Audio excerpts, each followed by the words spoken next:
بسم اللہ الرحمن الرحیم۔ آج کا جو ہمارا موضوع ہے وہ ہے شہداء کا مقام اور مرتبہ، کہ جو لوگ اپنی جانوں کو اللہ اور اس کے رسول کی محبت میں قربان کر دیتے ہیں تو اللہ پاک ان کو کیسا عظیم مقام عطا فرماتا ہے۔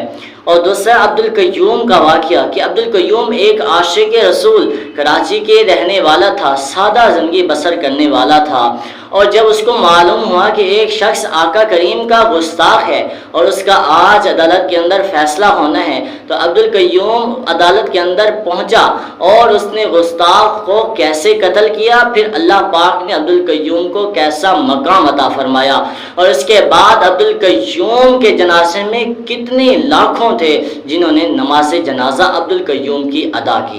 اس لیے فرمایا شہادت آخری منزل ہے انسانی سعادت کی، کہ شہادت آخری منزل ہے انسانی سعادت کی، وہ خوش قسمت ہیں مل جائے جنہیں دولت شہادت کی، شہادت پا کے ہستی زندہ و جاوید ہوتی ہے، یہ رنگین شام صبح عید کی تمہید ہوتی ہے۔ اور 1934 کا واقعہ عبد القیوم کا مشہور ہے۔ عبد القیوم گھوڑا چلایا کرتا تھا اور اس گھوڑے کے ذریعے اپنے گھر والوں کی روزی حاصل کرتا تھا۔ اس کی رات جھونپڑی میں بسر ہوتی تھی اور دن رات گھوڑا چلانے میں گھوڑے کی لگام پکڑے پکڑے اس کی ہتھیلیوں کا چمڑا سخت اور کھردرا ہو گیا تھا۔ پورے شہر کراچی میں جہاں وہ رہتا تھا کوئی اس کا ہمدرد نہیں تھا، اگر کوئی اس کا دوست تھا تو وہ اس کا اپنا گھوڑا تھا۔ عبد القیوم کو معلوم ہوا کہ ایک شخص ہے جس نے اپنی کتاب میں آقا کریم صلی اللہ علیہ وآلہ وسلم کی شان میں گستاخی اور بے ادبی کی ہے، جس پر مقدمہ چل رہا ہے اور آج اس کی تاریخ ہے۔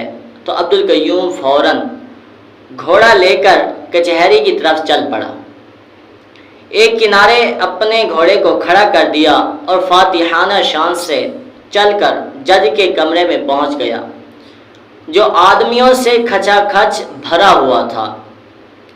دو انگریز جج ابھی قانونی دفاعت کا چہرہ دیکھنے میں لگے ہوئے تھے کہ اس نے یعنی عبد القیوم نے مجرم کو اس طرح چاقو مارا جو اس کی گردن میں اترتا چلا گیا۔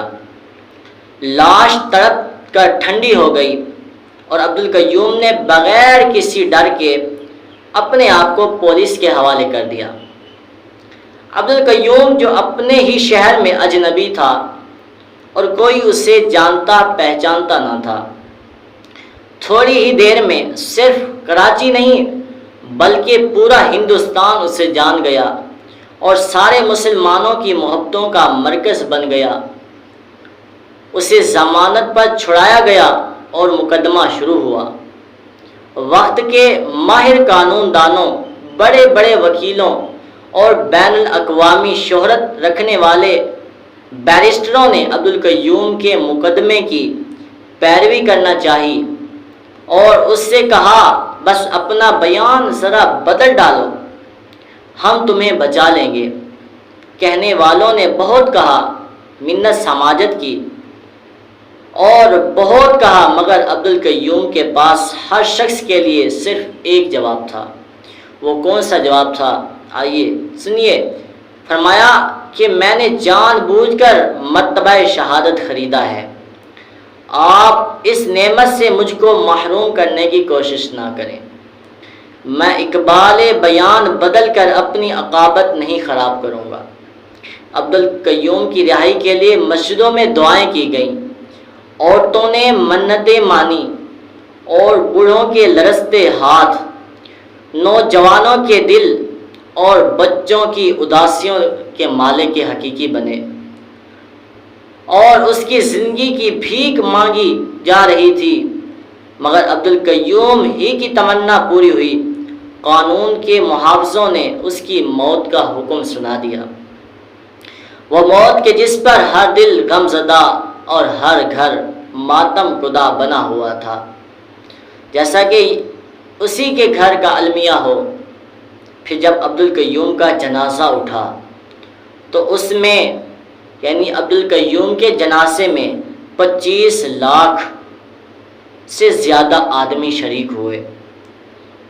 چھتوں اور بالا خانوں سے عورتیں آنچلوں سے آنسو پہنچتی رہیں اور پھول نچھاور کرتی جاتی تھیں۔ کراچی کی تاریخ گواہ ہے کہ اس کے پہلے کسی بھی شخص کے جنازے میں اتنے انسان شریک نہیں ہوئے۔ پھر یہ تو انسانوں کی تعداد تھی جو 25 لاکھ سے زیادہ تھی، اور فرشتوں کی کتنی تعداد ہوگی۔ پھر محبوب کائنات نے کس پیار و محبت سے عبدالقیوم کو خوش آمدید کہا ہوگا، اسے کون جان سکتا ہے۔ برادران ملت، دیکھا آپ نے وہ عبدالقیوم جو گھوڑا چلاتا تھا، پورے شہر میں کوئی اسے پہچانتا نہیں تھا، لوگوں کے لیے اجنبی تھا، سماج اور معاشرے کے پست طبقہ، کمزور طبقے کا ایک ناقابل توجہ آدمی تھا، مگر ایک ہی وجہ تھی، وہ تھی رسول اللہ سے محبت، اللہ سے محبت، اللہ اس کے حبیب سے محبت۔ ساری منزلوں کو طے کر لیا اسی محبت کے ذریعے، اور تھوڑی ہی دیر میں اس مقام پر بلند ہو گیا جہاں برسہا برس کے مجاہدوں اور زندگی بھر کی ریاستوں کے بعد بھی ہر انسان نہیں پہنچ پاتا۔ یہ مرتبہ ملا جس کو مل گیا، یہ مرتبہ بلند ملا جس کو مل گیا، ہر شخص کے نصیب میں دارا و رسن کہاں۔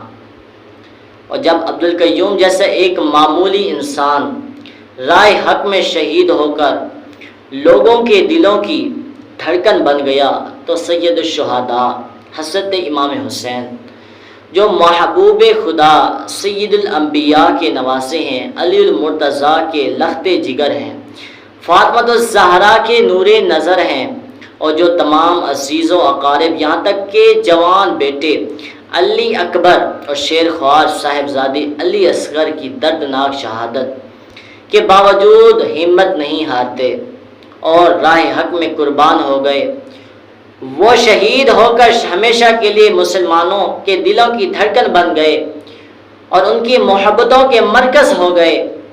یہی وجہ ہے کہ ہر سال جب ان کی تاریخ شہادت قریب آتی ہے اور محرم کا چاند نمودار ہوتا ہے، نظر آتا ہے، تو پورا ماحول سوگوار ہو جاتا ہے۔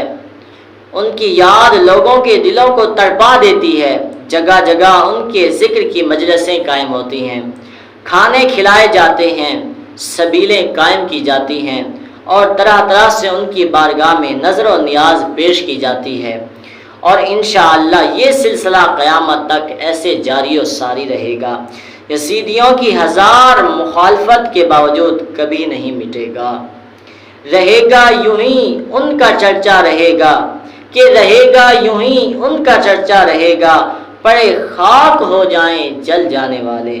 صلی اللہ علی النبی الامی و آلہ صلی اللہ علیہ وسلم، صلاۃ و سلام علیک یا رسول اللہ۔ تو آج جو ہم نے اس موضوع کے اندر سنا کہ عبدالقیوم ایک سادہ انسان تھا جس بستی کے اندر رہتا تھا، کوئی عبدالقیوم کو پہچاننے والا نہیں تھا، مگر ایک چیز تھی، اس کے اندر محبت رسول تھی، اللہ اور اس کے رسول کی محبت تھی۔ جب اس کو معلوم ہوا کہ آقا کریم کا ایک گستاخ ہے تو عبدالقیوم گستاخ کے پاس گیا، اسے خنجر سے جو ہے مار ڈالا، اسے نیست و نابود کر دیا۔ تو بہت سارے بڑے بڑے وکیلوں نے عبدالقیوم سے کہا کہ اپنا بیان بدل ڈالو، ہم تمہیں بچا لیں گے، مگر عبدالقیوم نے کیا کہا؟ عبدالقیوم نے یہی کہا تھا کہ میں نے اپنی محنت سے، شوق سے یہ شہادت خریدی ہے، تم اسے کیوں ضائع کرنا چاہتے ہو؟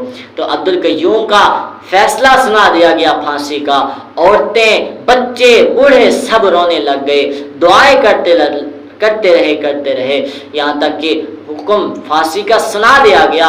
پھر اس کے بعد عبدالقیوم کے جنازے میں وہ بھی 1 لاکھ نہیں، 2 لاکھ نہیں، بلکہ 25 لاکھ نے عبدالقیوم کا جنازہ پڑھا، اور یہ تو آدمیوں کی تعداد تھی یہ تو، اور فرشتوں نے کتنا یعنی اہتمام کیا ہوگا، اور آقا کریم نے کیسی محبت بھری نگاہ سے عبد القیوم کو دیکھا ہوگا۔ وہ عبد القیوم جس کو بصری میں پہچانتا کوئی نہیں تھا، وہ اس طرح بلند و بالا ہوا، وجہ صرف آقا کریم کی محبت تھی۔ اس طرح بلند و بالا ہوا، صرف پاکستان ہی نہیں بلکہ ہندوستان بھی پہچان گیا۔